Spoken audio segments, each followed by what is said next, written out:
Hello and welcome again to my channel and my library. Today we'll be talking about the Analects of Confucius, which weren't really written by Confucius, but were rather compiled by his students after his death. Now, very little is known about Confucius. We know when he was born, that for a period of 2 years he served as the prefect of police and left without a second thought. He attempted to get a ministerial position in various dukedoms during the imperial period, and yet always failed. So in the end, he accepted this and turned to teaching. And then after that, we know when he died. However, this is all we actually do know. It is said that he translated certain books, but whether or not this actually is true, well, the evidence is not available.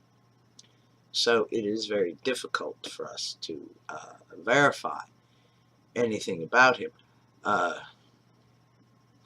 Rather like Homer, as a matter of fact. We know of him basically because of what is said by others, not by him himself. Now, when reading through a book from a culture so very different in both time and culture than our own here in the West, it takes a bit of time getting to understand exactly what is meant by certain words which aren't directly translatable. Basically, we know what the attempt was to do. He wanted to teach men of talent and intelligence to become members of the bureaucracy who would be loyal to the crown, the throne, and yet be good at the job. Because it does take some education, some experience, and some talent to be a good bureaucrat and a good administrator. You have to develop also the character of, reliability, loyalty, and what Confucius calls benevolence. If you have to rule by force, you're a rotten ruler. Basically what he says. If you have to use the rod in order to get whatever you want done, then, you're a total waste of time in that position. You should just resign. It's much more effective to make people love you, as even Machiavelli knew. If you can't be loved, is how his famous quote begins. If you can't be loved, be feared. Confucius says, just be loved. And how does one gain this? One gains this love by being benevolent of the common people, the common folk. You don't take them away from the busy seasons. You don't take them away from the land during the busy seasons, sowing and harvesting, to work on your whatever projects you had in mind for them, or whatever little battle you wish to entertain, or anything of the sort. No, you didn't interfere with what they did. You gave them proper training for military, and you gave them weapons to do so. Proper weapons. Don't you send them out there with pitchforks.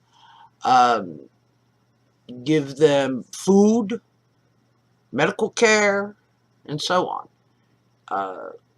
And you influence by being the best person, the most gentleman, the greatest gentleman that you could possibly be, according to Confucius.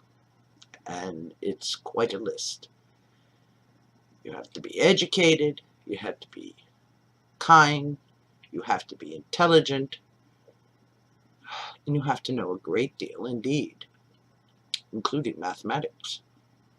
So yes, it's quite an interesting sort of thing, but it is a very difficult read, sorting through everything, because he's not exactly direct in what his disciples say he said. It's more parables and analogies and so on. And although he did not create the golden rule is in there. And remember, this is 500 years before the alleged Jesus Christ existed, or is said to have existed. Now, the book I'm reading, the Analects, is of the folio edition, which has an extensive preface explaining all the terms, all the little difficulties, giving examples of what he means by this. You know, shu, chen, shang, ri, li. It gets very technical, but still, it is very much something everyone should read. And you'll find a great many correspondences to our ideal of what a gentleman should be.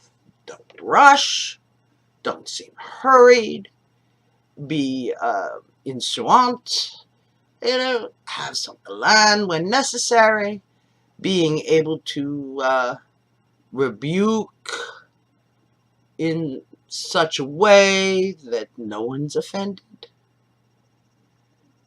to guide without seeming to influence imperceptibly. Nothing overt, nothing foul, nothing of the braggart or the churlishness or swaggering, none of that. Because that's just so feeble, really. So yes, you'll find the Mandarin, according to Confucius, a very smooth fellow indeed. Perfect for today's world. And it must be remembered that the Confucianism of later years began to be turned into something that Confucius did not mean it to be. He did not mean it to be authoritarianism,